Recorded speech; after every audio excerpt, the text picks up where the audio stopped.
I first heard that there was going to be this character called Kerry that it was a potential threat, I Mhm. freaked out a little bit because Yeah. I was like, sure, no, like nothing can damage this, like Uh-huh. this solid relationship. I'm so happy to see you. I love this show. You know how much I've loved it. We had to wait 2 years, so I I know. hope you know how much I really enjoyed this show. I watched it twice. I do this thing where I watch it first for fun, and I just want to get into it, and then I watch it for analysis and the work stuff. So like I love this show so much, and it's even funnier a second time. So that's how the show just works. I love it so much. Oh, Um, that's good. Oh, that's good to hear. yeah, so we can get into spoilers since this will publish later, but I love this season so much, and I have to say I got so emotional. There's so many points of interest where it really tugs at you. But one of the things that made me laugh so much was the Tuscany episode where I feel like it's built around Jason being mistaken for Seth Rogen, and then Nikki is the publicist for him. I'm wondering, just as a warm up, like, have you ever confidently been mistaken for somebody else in real life? Me? Oh, no, no. No, I haven't. I haven't. No. No. No. No, I think I get a lot of oh, we went to school together. Uh-huh. And Oh then yeah. I'm like, oh, yeah, Uh-huh. maybe. Yeah. Yeah, No, yeah, I yeah, can I can believe it. I feel like there's a lot of people like when you meet them, they just feel familiar. So like there's yeah. that pattern of like, yeah, I think I can see that. I feel like we went to school together. Who knows? I know. Yeah, yeah. Yeah. We're all just At the familiar now. Yeah, we're familiar now. Yeah, I have. I don't know if do you. I was on a plane, Uh-huh. an aeroplane, and the stewardess was being super nice to me. I was like, "You're being nicer to me than you guys normally are on this specific airline that will remain nameless." Uh-huh. And and I had a nap. When I woke up, she was like, "I just really." I'm so pleased that you're on board today because I recently just bought all of your pans. Oh, okay. What do you mean pans? Yeah, I love them. They're so good. That non-stick one is so ace. And then I Oh. figured out that she thought I was Jamie Oliver. Uh-huh. Uh, so I wrote, she said, "Would you mind if I had an autograph?" I said, Uh-huh. "Enjoy the pans, Jamie." Oh my I didn't gosh. want to ruin her day. I didn't want to Uh-huh. ruin it. Of I was course. like, I look nothing like Jamie Oliver. I mean, what do you mean, Jamie Oliver? But Yeah. yeah, she thought I was Jamie Oliver, and she was delighted because she just bought my pans. Oh my gosh. Well, maybe you should start making pans. We'll Yeah, show start making people. some pans. Hey, yeah, I Yeah. know. Maybe it's People a calling. uh-huh. That's so funny. So I will say that this season is full of people trying on new versions of themselves. You know, Jason's at university now, Nikki's at work with this new job, which is so hilarious for her. But Scott has like every project imaginable. Is there one random thing you've always secretly wanted to try? Actually, going back to Jamie Oliver, being a cook, I think if in another life I'd have been a chef. I think there's a lot of transferable skills. Yeah. Like, it's based in technique, obviously, but keeping it together under pressure, long hours, intense environments. And I love cooking, so I think that's maybe the thing I would have been if acting wasn't a thing for me. So Yeah. yeah, I'd love to work in a real kitchen, Hmm. see what that's like. Well, because I feel like I'm at a real point in my life where I just, you kind of like assess, don't you? Sometimes you take stock and you assess and you're like, okay, well, who am I now? Like, where am I going now?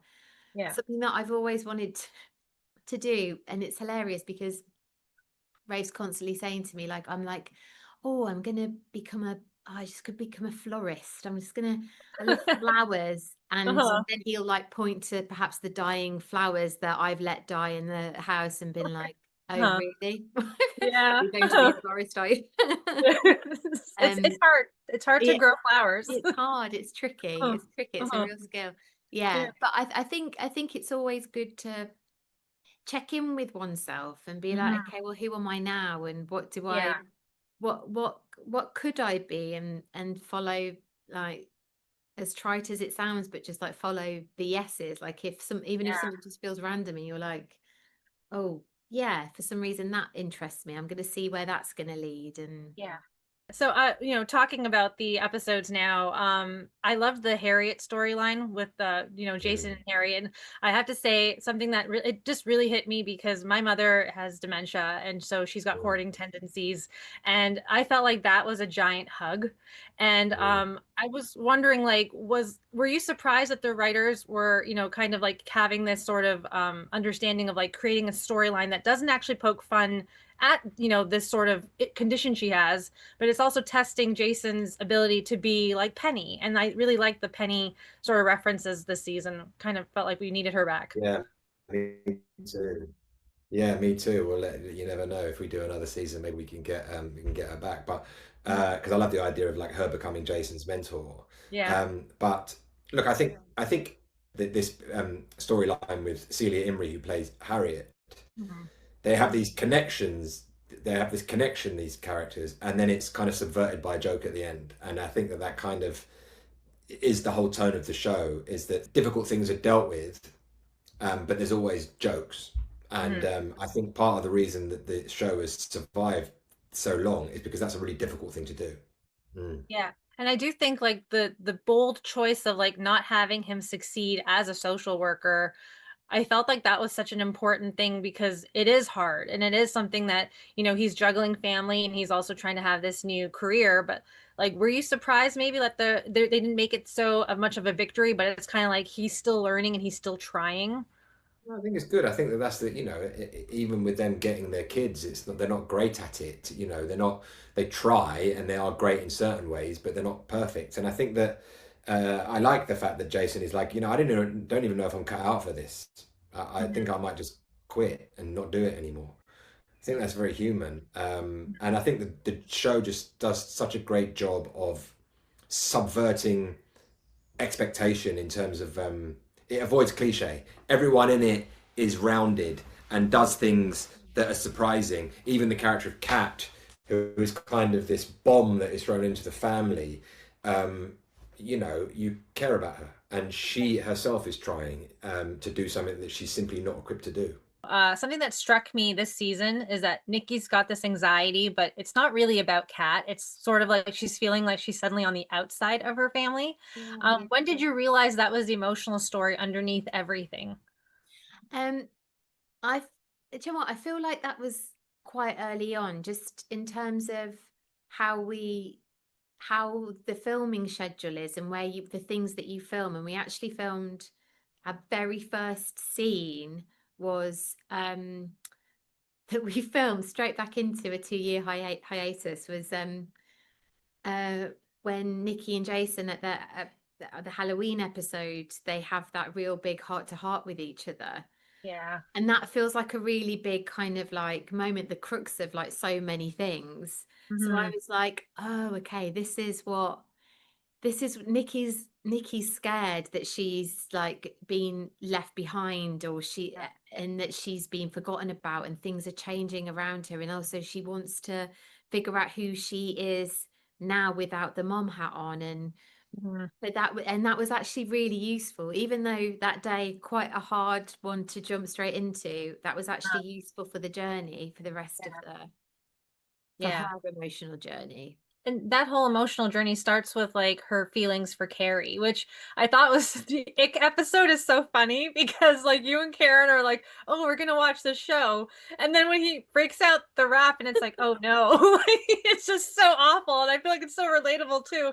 But I'm wondering like what did that near miss reveal about where Nikki was emotionally at that point? Because it is like what you said, where she feels like she's not being part of the family, and like and then she had that huge chat with Jason, and the two of them really worked it out, which was so mature, by the way. That's such great writing in that scene. Yeah, yeah. And I'm really pleased that was the resolve of that, because when I Mhm. first heard that there was going to be this character called Kerry, that it was a potential threat, I Mhm. freaked out a little bit, because Yeah. I was like, sure, no, like nothing can damage this, like Uh-huh. this solid relationship. And actually, in essence, what it does is like something's tested, and how you meet that test. And I feel like you're right, they did meet it really maturely, so Mhm. then that's just added more growth and more strength to them.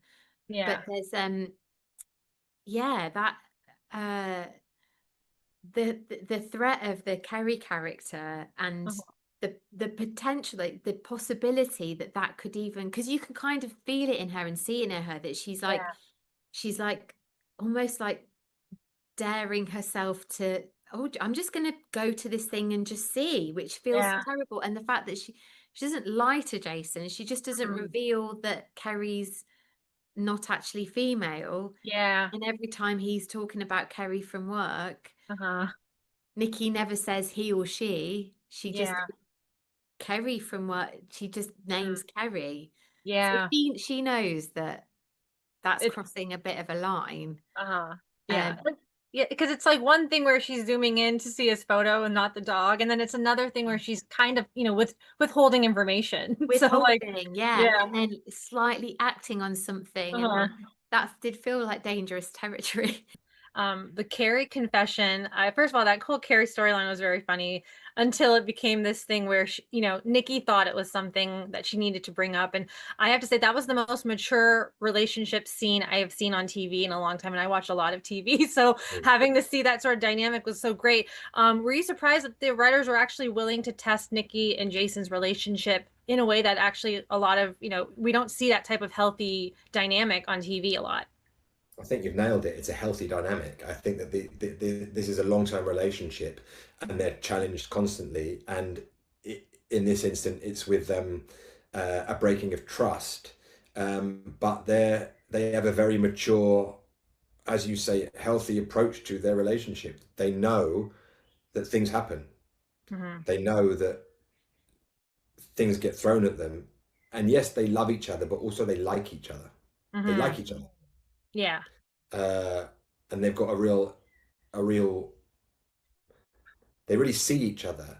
And I think all of these things that we're talking about contribute to them still being a pretty aspirational couple, really. First of all, the whole Halloween episode was so funny because like, you're dressed up as a Ghostbuster and she's like as that Ring character and you guys are going back and forth. And then also the whole thing with the aisle and the ghost child. Like there's clearly, Really I don't funny. know if there was a child there still. I mean, watching it again, I was like, there was no kid. It was just a ghost. We never Funny, know.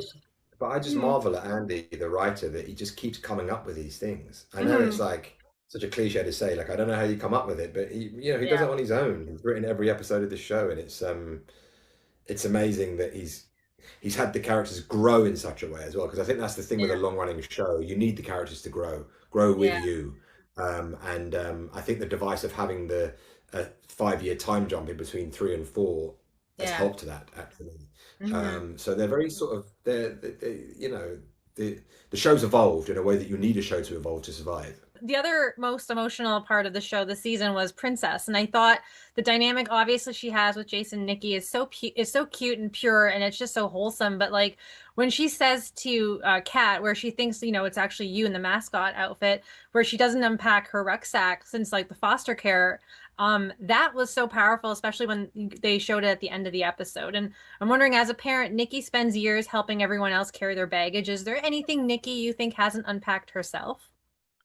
Oh my gosh, I feel like Nikki's got a lot of unpacking of things to do. And I think that's what's interesting about the more that we go on a journey with these characters, the more you realize that actually there's an opportunity in each season for her to pick something out and unpack something.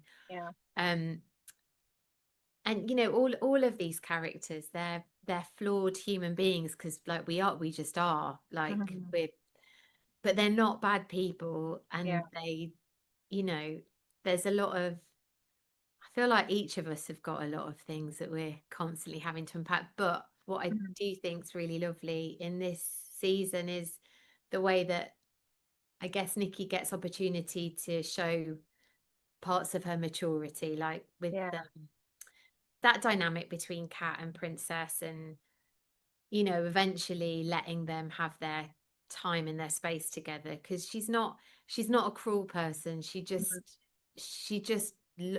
loves her children, and she is so protective. And there's this threat of this person who's actually a really profoundly fundamental human in Princess's life, who she wants to get to know her. She has an opportunity, and it would be I think, yeah, Mhm.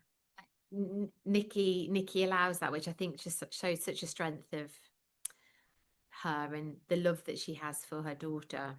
Yeah.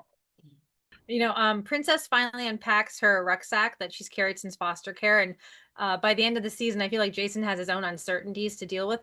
Is there something you still think he hasn't unpacked for himself if we were to potentially get a season 6? Yeah, I think that Jason's role is to be kind of Nikki's calming goat, Hmm. as it were, is to be her sort of emotional support animal and calm her down constantly, sometimes to the obviation of his own needs. And I think that that is explored in a way with him and the his student that he talks to about that.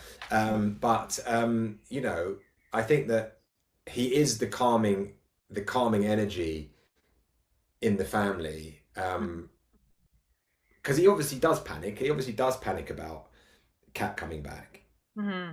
and the idea of them losing their kids or her interfering with their beautiful family. But he doesn't show it so much. So I think there's room for that, and I think there's room for if you think there's another season where it could be that Scarlett's character goes to university, and so then Yeah. they've got an empty nest again, and that's just it. Literally makes my eyes prick, wanting to cry thinking about it already. The idea of her going off again. Yeah.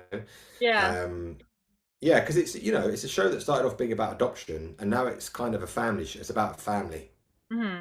Yeah. and he's done a really great job in giving the show, continuing to give the show life. Because Hmm. ultimately, these shows live and die on being a collection of people that you like hanging out with, right? Yeah. And they're really well-rounded original characters. That means still that it's my favorite thing to do. Yeah. So, I noticed also you were an EP this season. You and Rafe are both EPs. How did you think that finale lands in a place that feels complete but not necessarily final? Because I feel like last year we had a clear cliffhanger. Yeah, This year it looks like it wrapped up. And I'm hoping that's not the case because I think there's more story to tell. And if we have to come back in 2 years again, I will happily wait 2 years. But do you think that changes like where the show could go next? Because I was thinking like a time hop or something again where the kids are getting older and Jason's yeah. now, a social worker, all that. Well, that's interesting, isn't it? Because it does have a very neat bow on the end of it, Yeah. but it's not so much a bow as in to be like, okay, that's it, goodbye now. I Mhm. think, and I Yeah. hope that we get to do it again because Yeah. I would like to see it go full circle and see what it looks like with Jason looking after a family as a social worker, and I just Yeah. think that would be a really lovely uh, a lovely thing to experience. So I equally hope that that's not the end of it. Yeah. I But I hope. think it gives opportunity for them to go in any direction now, actually. No, I do love that the aspect of that show. Like everybody's feels like family. Like when I watch the show, I do feel like I know these people. Like even Scott and Karen, like their dynamic Mm. is just so fun to see. Mm. I think I'm gonna be able to wrap up in like a minute. But my last question for you, I know we always talk about Pete versus Life. I'm not gonna bring up Pete versus Life today, but I will say I know you've got number 10 coming up, and you've got The Death of Sherlock Holmes, which I'm very excited for. They both look amazing. But my real question is, how aggressively are you campaigning for a future gig now on Saturday Night Live UK? I think that in a world that has so many bad things going on, it's nice to have a surprise every now and again. And one of them is that SNL UK turned out to be really good because everyone in this country was ready for it to be shit. Hmm. Trust me. Everyone was like willing it almost, like because it's a very British thing, right? To sort of go Yeah. like, no, that's rubbish, and everyone was really like sharpening their knives for SNL UK, Uh-huh. and it's turned out great. Yeah, I'd love to do it. When they get through all the really famous folks, then they'll start looking around at people like me. So I'm up for it. I would love to see you on. I think you'd be great.